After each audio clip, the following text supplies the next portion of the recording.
After a thrilling trip through space and time, hosts TAP-G and SurferClock have brought their older selves to the present, where the old men browbeat and heckle the young men. TAP-G, in all his courage, is entrusted to return them to the future.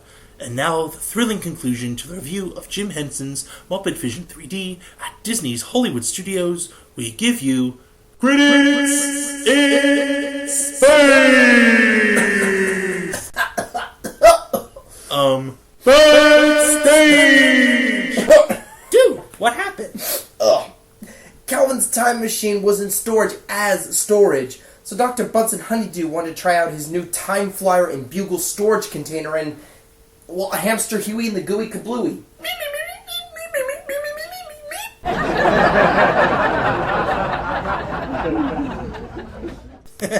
That's kind of funny. What? What'd he say? He said, better him than me! Oh, yeah, sorry. It blew up before I had a chance to return them back home. It's fine, as long as we're together again. Now let's get moving right along. Footloose and fancy free. You lazy kids! Song titles aren't jokes! It is when you say Gangnam Style. Once you set foot inside, you are immediately bombarded with detailed gags and sly winks of the Muppets' signature humor. Like the key under the mat at the security window, the artificial reality door, and the tongue-in-cheek directory. Once down the hallway, you enter the pre-show area, and there are more jokes here than there are unnecessary seasons of Jersey Shore. But keep your eyes out. Up in the rafters, there's a portrait of a bearded Muppet that's actually a caricature of the late, great Jim Henson.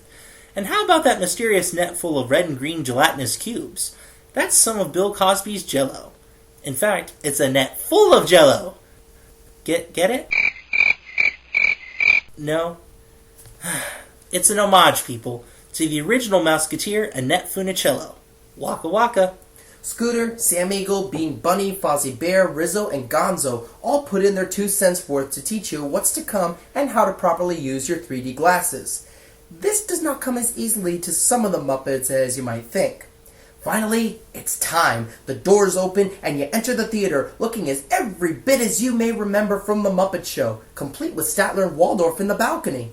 The orchestra Penguins warms up and the host finally shows up. The lean, green hosting machine himself, Kermit the Frog. You know, it was once said that Kermit was just like Jim Henson in many ways, especially in the way he often reacted to all the insanity around him, and no more evident is it than here.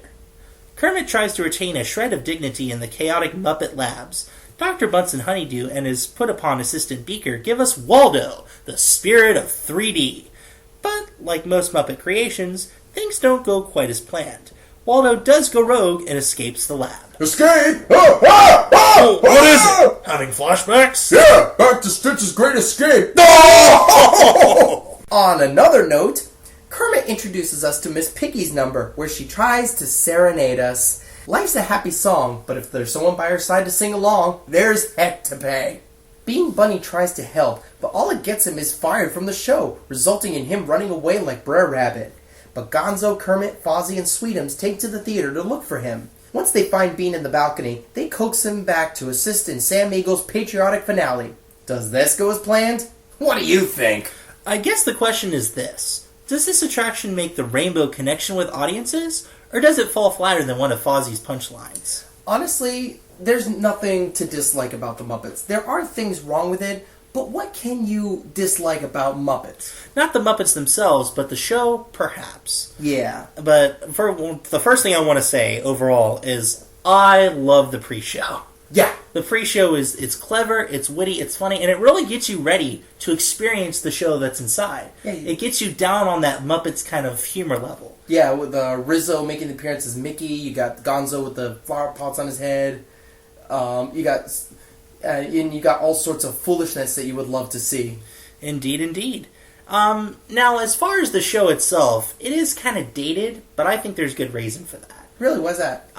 It's always been endearing. It never didn't appeal to me. It's a show that I don't mind seeing at least once during any time I go to Disney's Hollywood Studios. Mm-hmm. It's inoffensive. It's a lot of fun.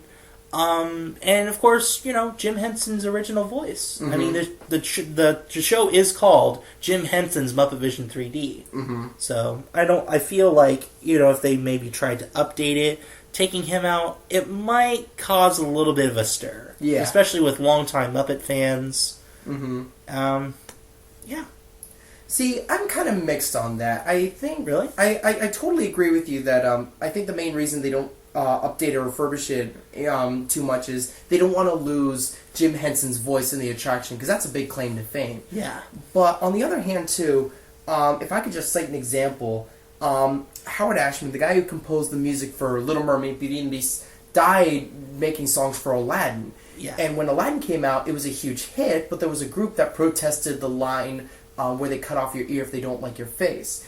And Disney was saying, come on, that guy just died. Show a little bit of mercy, but long story short, Disney ended up changing the lyrics. And in a way, I feel like that's kind of what's going on here.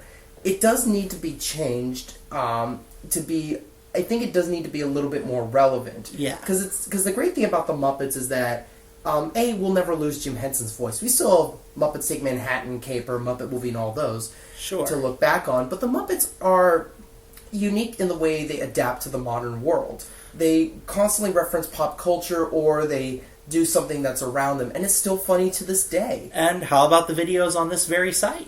The Muppets still have YouTube videos. The Muppets have... Yeah, the viral videos, yeah. Yeah, exactly. The Muppets know how to adapt, and I feel this is sort of cemented in the past. Actually, and that's the tragic case of an attraction.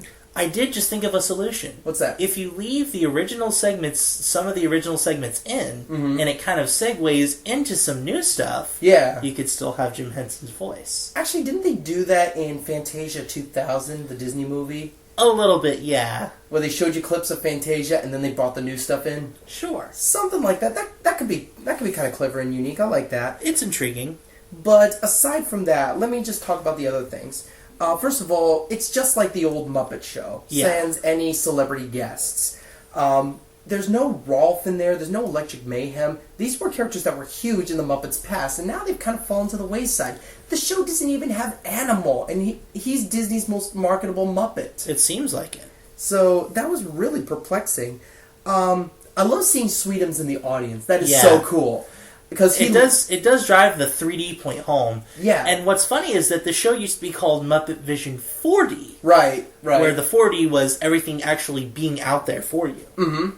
But there is one curious moment at the end, and I'm sure everyone's already seen it by now, but it's at the end where they blew a hole in the wall, and you see Sweetums standing on the street, and that's on the screen. Yeah. And then Sweetums comes out in the audience and says a few lines, and it's like, what the heck just happened? Did he clone himself? I almost think it might be a bit of that abject insanity coming through again. It could, but I think it's just that they don't want to update that portion of it, but they still want Sweetums in the audience for that point. I mean, you can still see some of the old Mickey balloons in that segment. And even Pluto's in there. It's just like, what's Pluto doing just hanging around back there? I don't know. I love seeing Statler and Waldorf in the balcony. That drives the point home. Ups the ante. The Swedish Chef in the back, Bean in the balcony. I mean, that is all great stuff. It's very well done. And of course, I love Waldo. I love how Disney and Jim Henson are utilizing the cheap, inherent gimmickiness of 3D, but using it at the same time. Yeah, it's used in kind of a unique way. Yeah. Other 3D shows hadn't done that at the time, where it tried to make it feel like an individual experience. Like when Waldo says, "I'm talking to you," and his nose points directly at you. Yeah.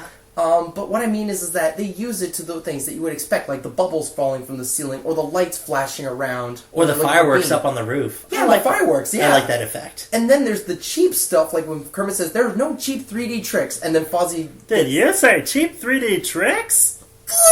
And blows the streamer into the audience, and then sprays water, and then the pie, and you're like, yeah, they're using the cheap stuff too. It's very Muppets. I totally agree with you. The pre-show is awesome. And ultimately, it is a great attraction. I love it every time I go. But I think that it could use an update. Maybe. Especially considering for an attraction where in the extended queue, there's a poster for the Miley Cyrus concert as portrayed by Miss Piggy. Isn't it like Hannah Montana or something? Something like that. And there's even a Wally poster with Beaker and Honeydew.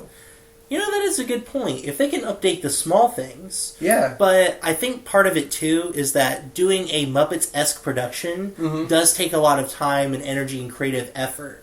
But I think it could draw a lot of extra business for that and take some of the pressure off Toy Story and Rock and Roller Coaster. True that. They need the pressure taken off of them, quite frankly. Oh, yeah.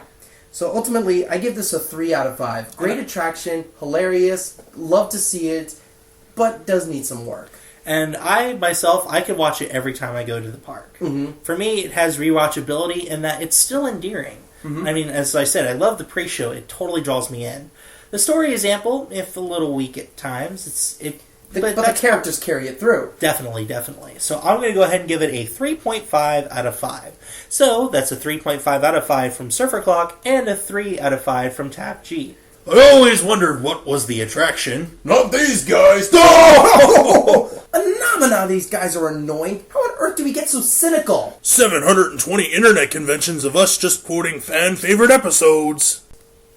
Yeah, that'd do it. Jim Henson's Muppet Vision 3D is both reflective and closed caption for the hearing impaired. And while the 3D may not do much for folks with vision deficiencies, the jokes supplied are a riot. So audio description is also available, as is assistive listening. For those in scooters and wheelchairs, you are welcome, so just roll right in. And like all Disney attractions, children under 7 need to be accompanied by someone at least 14 years old or older. I know that I'm going to go back there someday. I hope that something better comes along. See, we can do it too. Where'd you just get these jokes? The magic store? What I meant was, I know I like it, but who else would? The Muppets are unique in their humor. They're physical, they're witty, they're satirical, they're tongue-in-cheek. Their humor strikes a chord with almost everybody. Longtime fans will be enamored with it. Newer fans will too. While maybe not as snappy as the recent 2011 movie, it's still a gem that gets glanced over far more than it deserves. The Muppets are a wonderful franchise, and I'm glad Disney has them under their wing to give them such wonderful products like the attraction, the 2011 movie, and the sequel. Oh, and usually we don't say this, but if you're a true Muppets fan, stop by the gift shop just outside the exit.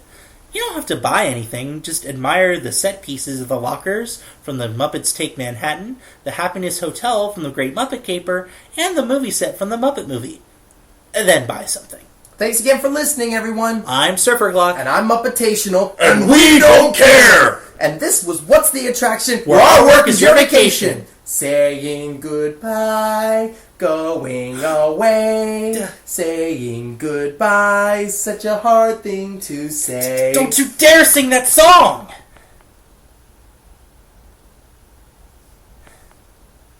If you're still listening to this, click on that new cat video that guy just uploaded. Better time spent doing that than listening to these twerps again. Oh! That wasn't funny. No, it wasn't.